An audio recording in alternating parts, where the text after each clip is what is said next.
Hi, I'm Alan. And I'm Nick, and we are Rabble-House. And the reason why we bring this video to you tonight, or this morning, wherever you are, is because today marks the 10-year anniversary of 9/11.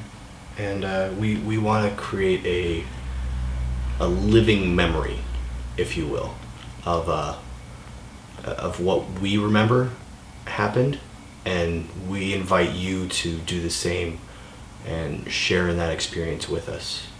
What do you remember from that morning? Who were you with? And how did it change you? How did it change the world you live in? I was in 6th grade when the planes hit the two towers. I was 11 years old and in the middle of a very, very transitional stage of my life.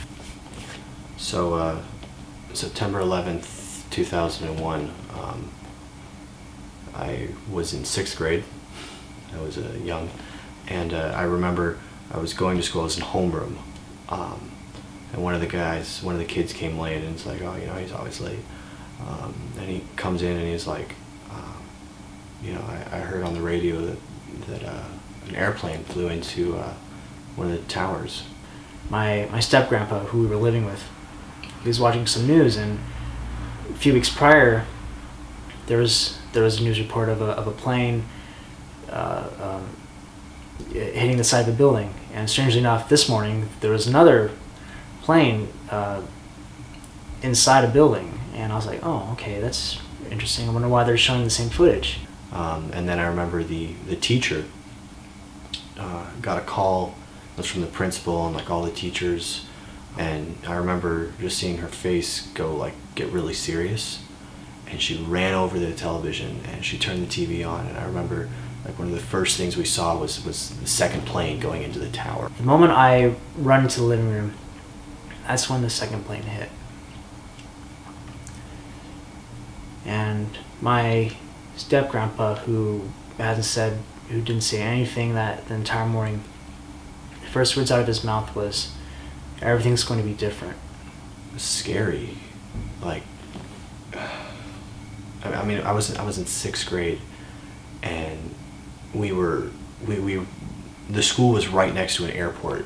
So the airport had planes flying overhead all the time, and all the planes all over the country got grounded. So there were like airplanes landing constantly over us. And every time one flew overhead, we just thought they were going to crash into the school and kill us all. You know, it was like, it was stupid to think about at the time. You know, why would they want to attack a school? But it's like, that's what I remember thinking. It's just that every single one of these airplanes is going to come and kill us, come and, you know, attack us.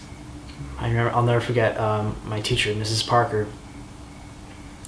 She got a call, and then she told us, all right, I'm going to turn the television on. So, because something very big, something very bad has happened, and we need to know what's happening. So she turned the TV on, and the moment she turned it on, that's when they fell. That's when the two towers fell. They kept the news on, and you know, we were in there playing games and whatnot, trying not to think about it, and you know, some people were crying. It was just like, I remember fear. One of my classmates, she told us that she had an aunt in one of those buildings, and so she kept on going on. My aunt. How am I gonna? What happened? And we didn't know what to do. So she had to be escorted out because, of course, she was freaking out so badly. And I don't blame her. And she never did tell us what happened to her aunt, whether she survived or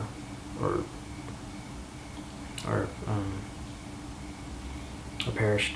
I remember being scared, and I mean, that was probably like the first time I was really scared. And I remember anger. Anger was a big one too. I remember being angry, and I remember like not being able to do anything. Like I couldn't do anything. I was stuck in LA. You know, not that a kid in 6th grade could go and actually do anything, you know, but send love and support. But it was like I wanted to go there. I wanted to be there and help, you know, dig for people, help, you know, give water to people, help whatever it was. And I remember that. My step-grandpa was very correct about what he said about everything's going to be different. Prior to that day, I was very negative. I alienated anybody that wanted to be my friend, and I was just cynical all around.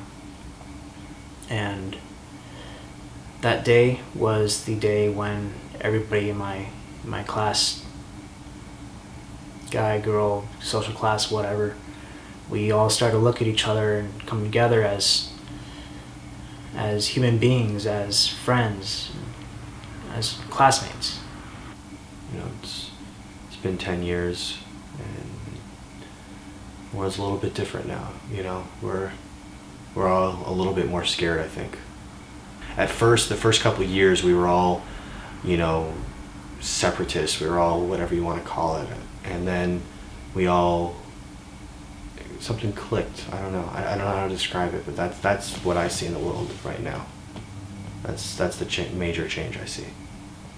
It's living moments like these that's when 9/11 happened. Those are the moments that we want to share. The connections with people that we made when that happened. I mean, I will never forget where I was on 9/11. So let's create a living memory of all of our memories of 9/11. So when you do leave a video response, please, we don't want to see anything negative about what happened. We don't care about opinion. That's why we don't want it. What we want is what happened to you. How did it affect you? We don't want to hear about conspiracy theories. We don't want to hear about, you know, the war in Iraq or in Afghanistan or in the Middle East in general. Or we don't want to hear that stuff. That's not positive. That just breeds negativity. You know, the opposite of war isn't peace, it's creation. And that's what we're trying to do, is we're trying to create something here that's positive. That, you know, a living memory of everyone that, you know, of all of America, of all of the world, and let that stand on its own. And let that be built up, you know, in the ashes, instead of breeding prejudice. So, no hate.